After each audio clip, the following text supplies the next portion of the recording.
saudaraku semua, eh, saya mau mengajak belajar ala pekerti menurut yang saya pelajari, yaitu budi pekerti yang mengambil dari ngaji Jawa Walian atau Jawa terbalik tentang mengenai ojo guyonan, ojo kagetan, yang pada akhirnya nanti saya artikan persamaan dari istilah ojo guyonan. Seperti kelas-kelas pada umumnya, mulai orang belajar itu kan dari anak kecil ya, misalkan dari playgroup atau TK. Dari dasar atau permulaan saya mengartikan dari ojo guyonan, ojo kagetan adalah agar kita itu tidak kayak kalau nggak itu tahu kan, misalkan gumun, kita heran gitu, kita diharapkan bisa mengendalikan keheranan kita. Itu kalau kita belajar dimulai dari dasar gitu.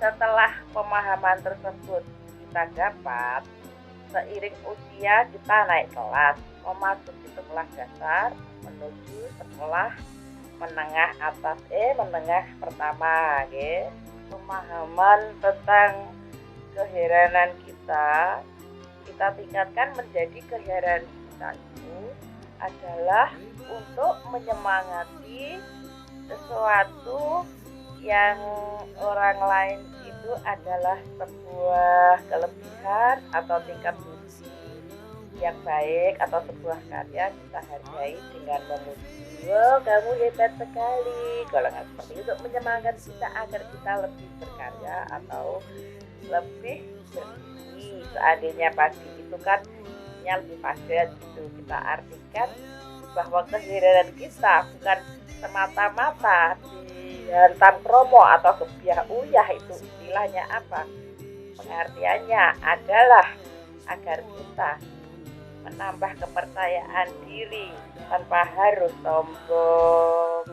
Itu maknanya yang dimaknai secara batin, tidak sekedar mengartikan secara lugas, tapi secara rasa.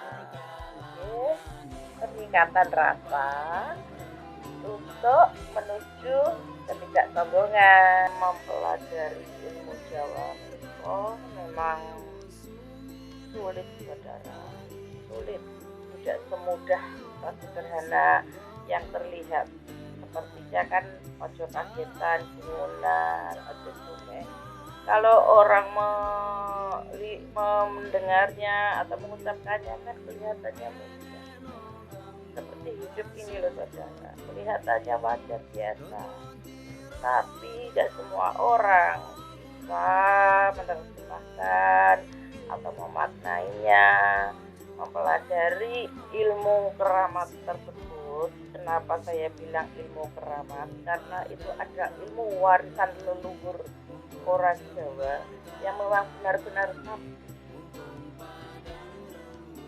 yang dipelajari, tapi tidak sembarangan kita mengucapkannya dengan dimaknai. Karena kalau kita tidak dengan benar, kita bisa tidak benar atau dengan hati yang bersih baik, kita akan sulit sekali memaknainya, menggapai atau mencapai ilmu mulia tersebut, atau akan menjebak kita ke hal-hal yang misalkan ke hal yang sombong, ke hal yang angkuh dan merendahkan orang lain karena kita merasa tinggi. Karena ilmu yang bersih itu dimulai dari berdiri tegak, kemudian kita memaknainya agar kita tahu sinar dan mengajari kita untuk tidak sombong. Itu kan salah satu kemuliaan yang diajarkan oleh leluhur kita. Di pada intinya seseorang yang sudah mencapai ilmu tersebut tidak akan memamerkannya. Benar kan saudara? Kalau kita memang benar-benar menguasai sesuatu ilmu, apa kita akan memamerkannya? Enggak kan? Biasanya yang memamerkan kata-kata tersebut. Setelah kita belajar keseimbangan, mungkin kalau pelajaran di sekolah itu olahraga gitu, olah jiwa. Hari ini mempelajari seperti olah jiwanya adalah kita belajar keseimbangan antara hati, rasa, sehingga tercapai keadilan yang dipunyai manusia. Cakupannya seperti itu, golongan sikap, tindakan, pikiran, serta hati itu seimbang. Setelah kita dalam peningkatan dasar kita seimbang mempelajarinya, menguasai keseimbangan tersebut, yang kata-kata sakti para leluhur itu kan sebuah mata pelajaran gitu. Kita mempelajari mata pelajaran yang lain untuk dijadikan atau dikolaborasikan menjadi dokumen, dan semua itu nanti kita pada intinya itu kita akan belajar keikhlasan, karena dikatakan mudah, prakteknya itu kita tahu sendiri kan sulit sekali. Memang sulit bagi saya belajar ikhlas, golongan itu sulit. Lalu setelah kita keseimbangan tercapai, insya Allah kalau tercapai, selanjutnya kita bisa tahulah kita sebenarnya semua kita itu kan bisa adil, cuman kita mau tidak melakukan keadilan tersebut. Nah, setelah itu, setelah seimbang, tadi kan saya bilangnya belajar terbalik. Kalau misalkan tercapai ora gumunanya terhadap kekagetannya yang dipelajari itu, kita bisa menguasai secara emosi, kita menyuruh kita untuk tidak sombong.